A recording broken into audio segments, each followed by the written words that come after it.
Olá, filhos de Deus, discípulos do Deus Todo-Poderoso. Nesse tema, vamos trabalhar a misericórdia divina. Este termo, ele é central na teologia cristã. Remete à natureza compassiva e amorosa de Deus para com relação à humanidade.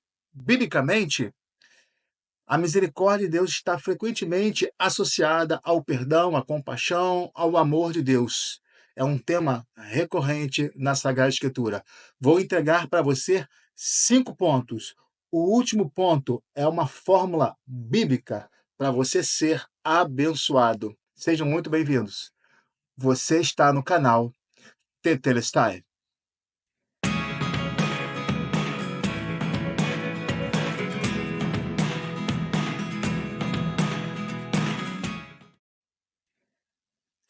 Definição e significado do termo misericórdia. Uma palavra latina que se refere à compaixão, um sentimento que você tem para com o outro, para com a necessidade do outro, um olhar atento de necessidade.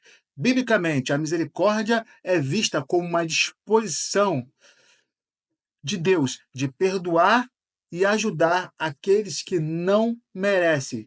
Isso reflete a sua bondade e graça. O ponto número 1, características de Deus. Vou utilizar o texto sagrado do livro de Êxodo, capítulo 34, verso 6. A palavra do Deus Todo-Poderoso ensina a mim e a ti desta forma. Tendo o Senhor passado diante de Moisés, proclamou: Senhor, Senhor, Deus misericordioso e compassivo, tardio em irar-se e cheio de bondade e fidelidade.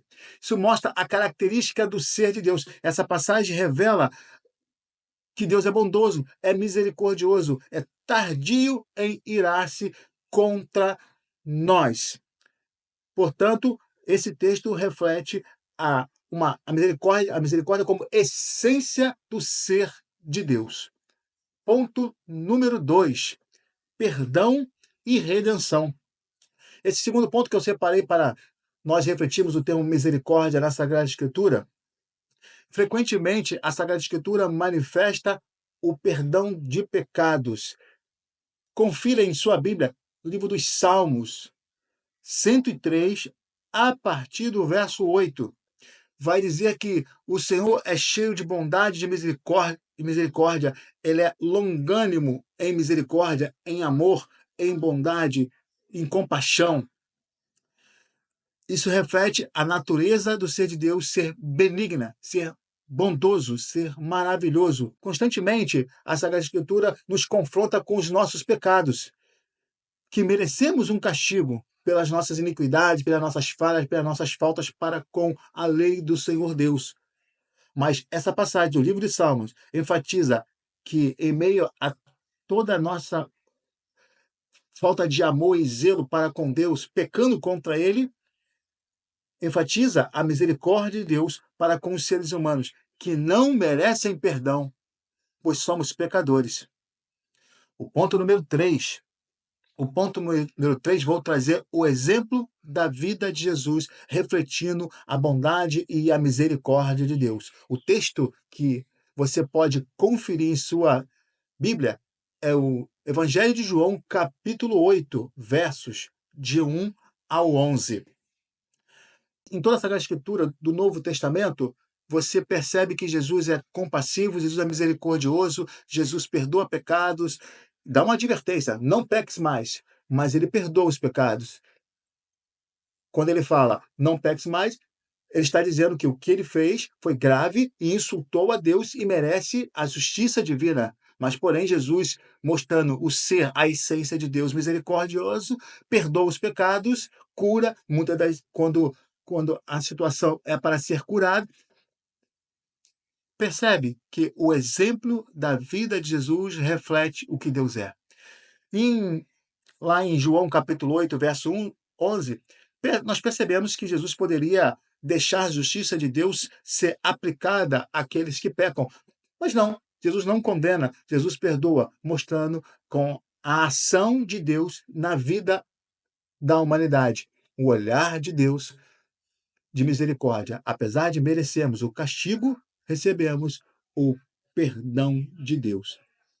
O ponto número 4, a misericórdia e justiça. A misericórdia do Senhor Deus não anula a justiça de Deus. Ora, Deus é todo misericórdia, Deus é todo justiça, é igual proporção.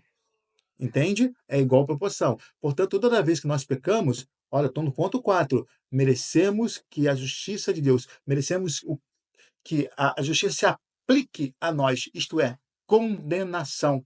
Pois nós pecamos, nós falhamos, nós erramos, nós damos não a Deus. Então merecemos como resposta o não, mas não. Recebemos o sim de Deus, recebemos a misericórdia de Deus, recebemos o perdão de Deus. Onde que está isso? Aqui, então, trago o nome do nosso ministério, Tetelestai.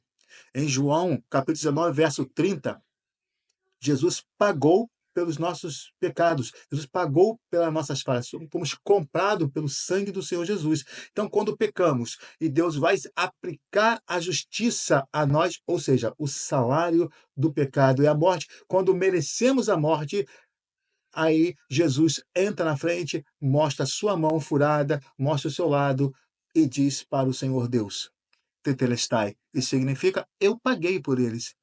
Então, vem sobre nós a misericórdia em Jesus Cristo. Portanto, se você não está em Jesus Cristo, amado de Deus, como que você vai alcançar a misericórdia? Porque se foi Ele que pagou os nossos pecados. Ora, se você está sem igreja, abandonou a igreja por algum motivo, volta. Volta, porque Jesus Cristo te chama à igreja. Ele criou a igreja. Ele te chama à igreja. Não olhe aqueles que pecam como você. Olhe para Jesus, esse não tem pecado. Ah, meu pastor, meu padre. Esquece isso. Olha para Jesus. Olha para Jesus. Ali tu encontra a misericórdia de Deus.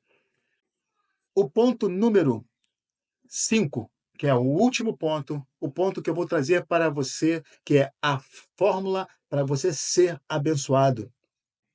Exercendo esse ponto que eu vou dar, que é a misericórdia, que é o chamado à misericórdia, o chamado que Deus faz a mim e a ti a viver a misericórdia, a ser espelho do Deus Altíssimo. Ou seja, quando as pessoas olharem para nós, verão a misericórdia de Deus.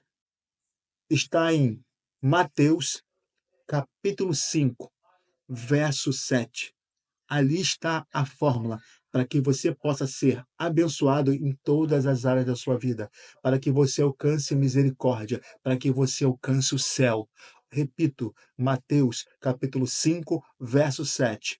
Confira em sua Bíblia. Ali está a fórmula para você ser abençoado, ser reconhecido como filho de Deus e ter o céu como herança. A fórmula está em Mateus, capítulo 5, verso 7. Tetelestai.